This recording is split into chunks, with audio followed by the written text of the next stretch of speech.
তো গাইস, যাদের মুখের উপরে পিম্পল, ব্রণ, মুখে দাগ ফোঁড়া বা কিছু থাকে, তাদের জন্য কোনো সাইড ইফেক্ট না হয় আমরা নিয়ে চলে এসেছি ঘরের তৈরি ওষুধ। তো আমাদের চ্যানেলটা ফলো করে দাও, সাবস্ক্রাইব করে নাও আর লাইক করে নাও এইরকম আরও ইন্টারেস্ট ভিডিও পাওয়ার লেগে। তো আর কথা না বাড়িয়ে শুরু করা যাক। প্রথমে আপনারা নিয়ে নেবেন এইরকম একটি লেবু, যেটা সাধারণত সব বাড়িতেই থাকে। এটাকে দুখাদি করে নেবে।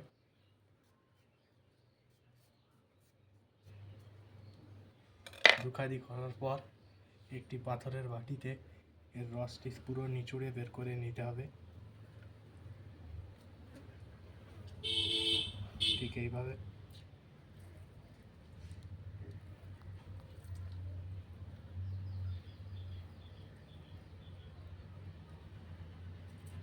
লেবুর রসগুলো নিচোড়ার পর এতে দিয়ে দিতে হবে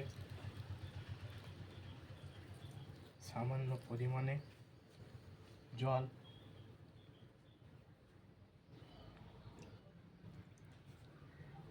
তারপরে দিতে হবে কিছু পরিমাণ মধু।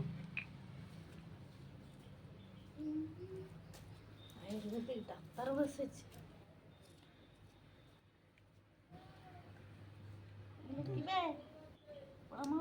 2 চামচ মধু ভালো করে মিক্সি নিতে হবে।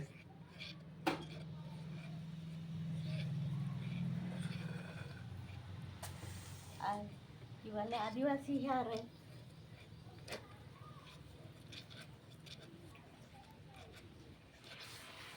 ভালো করে মেশানোর পর এরপরে নিয়ে নিতে হবে কারি পাতা,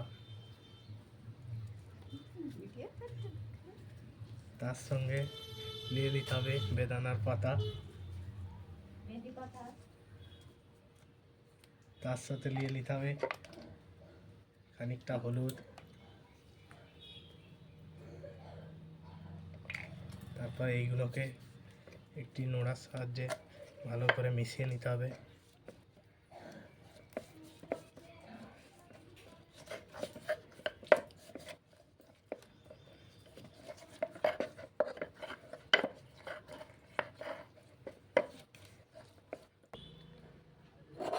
তো আমাদের পেস্টটা প্রায় রেডি হয়ে এসছে। পেস্টটাকে আর একটু ভালো করে মিশিয়ে নিতে হবে। আপনারা যদি এটি শিলের নোড়ায় করেন তাও ভালো, পাথরের বাটিতে করলে তাও ভালো, আবার না পারলে মিক্সচার মেশিনে করে নিতে পারেন। তো আমাদের পেস্টটা রেডি হয়ে গেছে।